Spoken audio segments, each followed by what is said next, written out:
Hey guys, welcome back to my YouTube channel. My name is Amy Buckley. I am the creator of Lemonade Instead, which is a platform talking about all things grief, mental health, and trauma, alongside of all the happy things that life has to offer.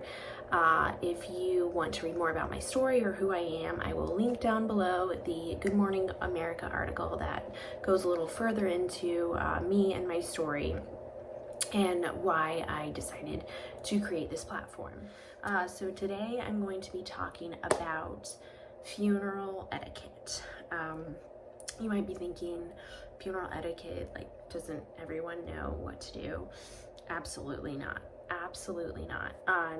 So yeah, if we're going to be talking about funeral etiquette, end of life celebration, life celebration etiquette. So let's get into it. Before I get into each point I want to make, I want to kind of give you a general summary to think about with each point, a general guideline for each point. Basically, know your audience. You need to know your grieving audience. So are you going to a funeral for someone who has lived a long, happy, healthy life? Are you going to an end of life celebration for someone who has, been terminally ill for a year? Are you going to a funeral for somebody who was, very young and it was an accident and it was tragic and sudden? All deaths can certainly be considered tragic, but that's just the best way I could describe that one. You really need to know the age of the person, the cause of death. Was it sudden? Was it expected? Get to know the family. How have they been reacting since the death, or even prior to the death? If it was an expected death, have they been posting a lot on social media? Have they been very quiet? Have they been very verbal with you? Have they shared a lot of pictures, or vice versa? That should give you a good guideline of how you're going to go into this funeral or celebration of life. So number one, what to wear is, and this is not in a particular order. Number one, what to wear. I always suggest that you would wear something dark colored, mainly black, not any loud patterns or anything like that. Formal, nice, unless otherwise noted. So for my sisters, we requested people wear purple, so unless you hear otherwise, it would be my suggestion to wear a dark, plain, nice, formal outfit. Again, if it's a celebration of life, sometimes people are asking you to wear that person's favorite color, something like that. Sometimes people have shirts made. Sometimes, it's a barbecue in the backyard. Obviously, this is pre-COVID. So, whatever, you gotta, again, know the audience, know the situation, pay attention to what the funeral guidelines say. So in the announcement, it should notify you if they want you to wear anything other than dark formal clothes. Number two, if the family says in lieu of flowers, do not bring flowers. I think it's hard because I think a lot of people want to bring an actual physical gift to show their sympathy, which is wonderful, but from a family who has experienced it, from myself coming from experience like many of you, I will say that if a family puts in lieu of flowers, they really mean in lieu of flowers, and they want you to make a donation to whatever charity they'll put, or memorial fund, or whatever it be. That is very important to a family. It will be seen and it will be so appreciated. A lot of families want to keep their family member's name alive, and they feel like through a fund or a donation they can do this. Despite how badly you may want to bring flowers, I would suggest making a donation instead. If you really feel the absolute need to bring flowers, I would suggest doing both. I believe that if it says in lieu of flowers, you should at least make a donation if you're going to do anything at all. If you want to make a donation and flowers, that's okay, but absolutely respect that family. And if they say in lieu of flowers, it means that they would rather you take that money and put it into a fund to honor their loved one. Number 3 is going to be cards. I think it is certainly appropriate to bring a card to a funeral or end of life celebration. There's typically a spot where you can drop one off. I think it's a great way for you to be able to express your emotions and your support to the family without necessarily having to feel like you need to talk to them there.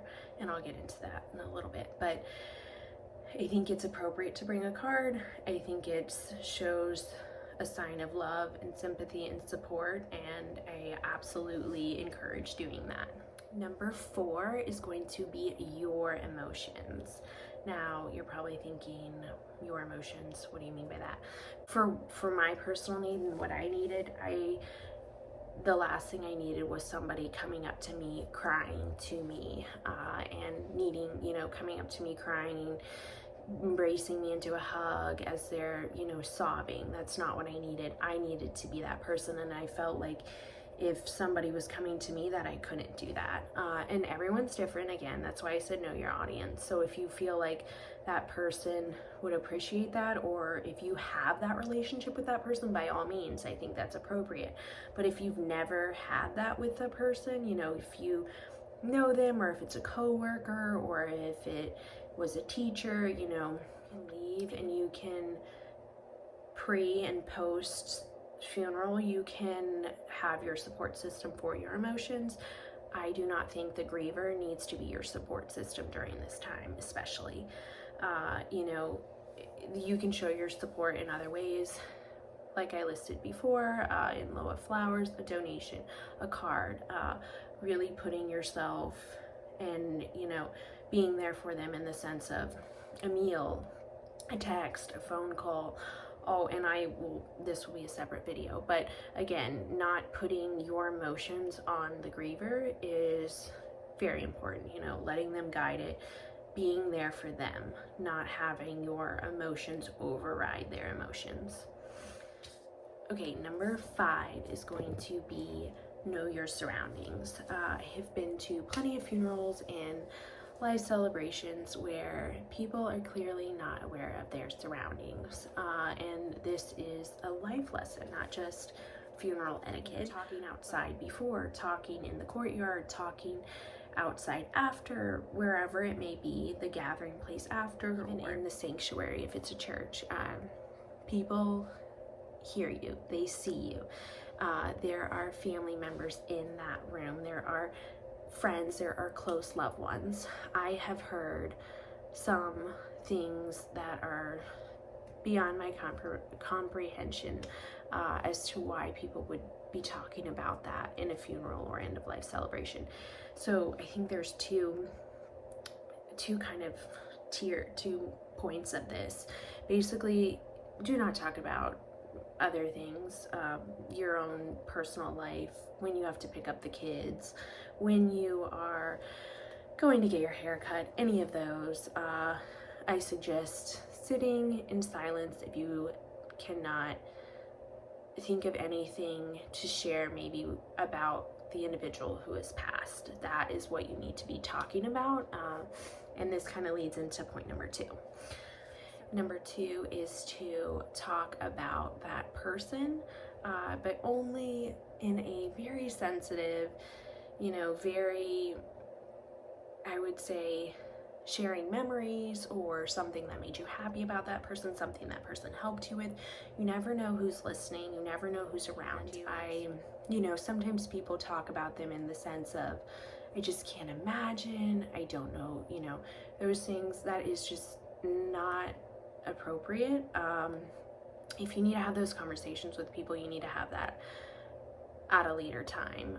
You never know who's listening, and it could really, really, really hurt somebody who is already extreme pain. So just be aware of your surroundings. Know that there's a time and a place before and after this, and the ceremony, you know, won't last that long, and you have plenty of time after to go home, go to a safe place, and kind of decompress and have those emotions and have those conversations with the appropriate people. So hopefully this video was helpful to you about funeral etiquette. And yes, it's 5 points, very simple, very basic.